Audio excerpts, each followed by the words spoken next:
Bỏ mình bơi tia với ra đây. Một tay con. Máy bay. Nào máy bay. Khai trái chương, thọt cho họ đông cả lọc đâu nồi trái chương à. Nhưng chỉ lại thử chương kia đó. Bọt.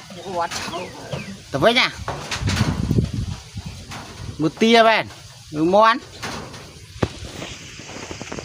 Ôi một món một tia bên. Chữ ra vậy.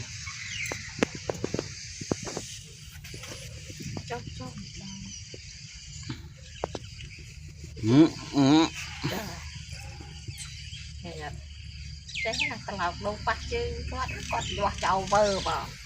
Chá. Chữ ra vậy. Nghe má linh có linh. Điếu có rồi. Ý đâu bỏ lời ta. Tìm cả hôm thì chơi vậy đó. Có linh. Ngồi mình đứng rồi. Tớ tiệt hai ná tớ tiệt hai. Tia nó hua đánh hua lỡ. Rồi bài tia.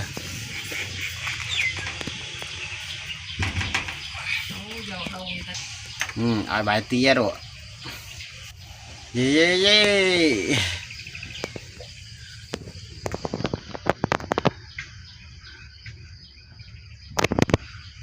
Con này nghe này, mom.